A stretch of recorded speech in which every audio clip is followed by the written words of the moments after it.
Lord Jesus Christ, and welcome to St. Cyril and Methodius Orthodox Church in Madison, Wisconsin. I'm Father Gregory, the pastor, and it's good to be with you this morning on this September 26th. Well, I didn't get a chance to put a video up last night because I was busy hearing confessions, and confessions always take priority over these sorts of little videos. There's a lot of misunderstandings about what confession is and isn't, and I'd like to talk to you about that a little bit this morning. Before I do that, though, if you would please, if you're watching on Facebook, subscribe to our channel. I'm sorry, if you're on YouTube, please subscribe to our channel. If you're on Facebook, again, give us a like.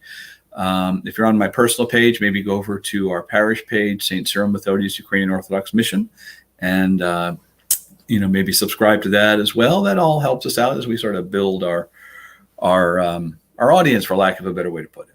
Well, let's go back and talk a little bit about confession. Often when we hear the phrase confession, talk about people confessing, it's often associated with shame. I've done something wrong and I need to confess to unburden myself. And that certainly in broad strokes is a good thing. But in the tradition of the Orthodox Church, like in the Catholic Church, confession is a sacrament. It isn't just something that we do for psychological benefit, though there is often psychological benefit to confession. But as a sacrament, it is something that brings about healing and transformation. It is an experience of divine life and specifically of the mercy of God. In the West, confession takes on often a very juridical or legal model.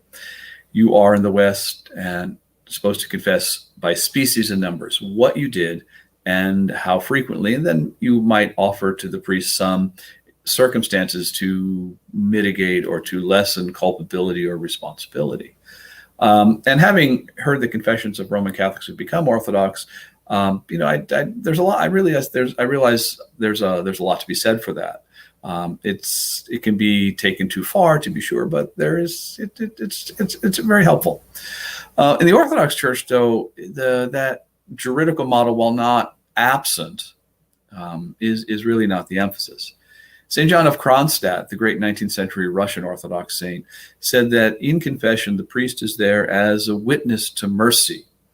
And what I tell people is that this means two things in particular.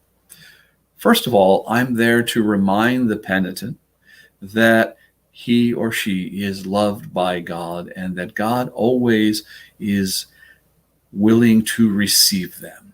God never turns his back on us. No matter what we've done, no matter how shameful we feel, God never turns away from us, even in those moments when I turn away from myself.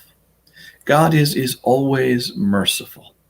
And confession, sacrament of confession, is an experience of that mercy, and the priest stands there as the witness.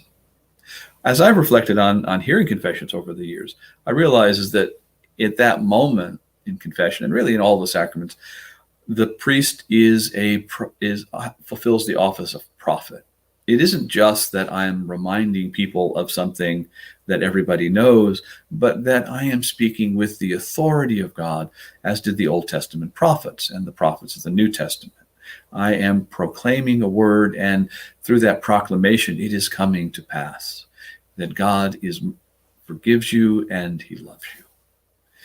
The other way in which we're a witness to mercy is at the end of time. St. John says that at the great and last judgment, each of us will be called to account by Jesus Christ. Those of us who've been to confession will have at that moment an advocate.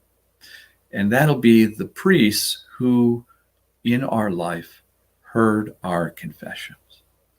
And so when Christ says to the soul, "Have you repented?" it belongs to the priest who heard that person's confession to stand up and say, "Yes, this person repented. On this day, at this time, he or she repented of their sins and asked to be forgiven." And so the priest is there at the last judgment as an advocate on behalf of those individuals who, throughout the course of his ministry, he heard from whom he took their confessions.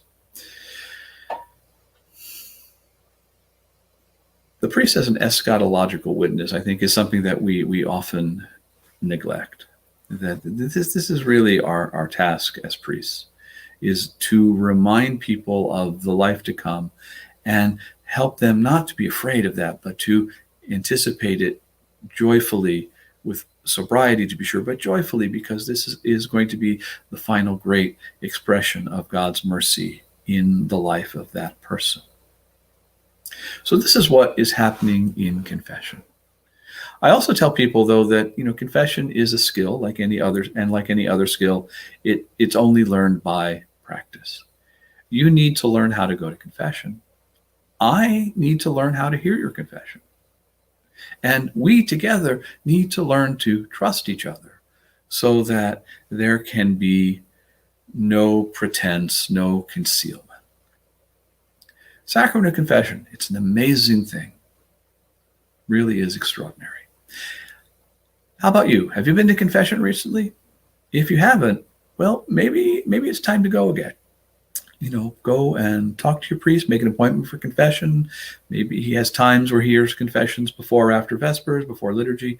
Go to confession and ask to receive the mercy of God precisely in those areas of your life where you feel furthest from God, where you feel most ashamed, most unlovable. Go and experience the love of God in confession.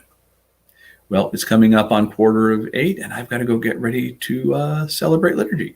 So thanks for being with us this morning. We're not broadcasting liturgy for the time being. We've had some technical issues, but maybe in the future.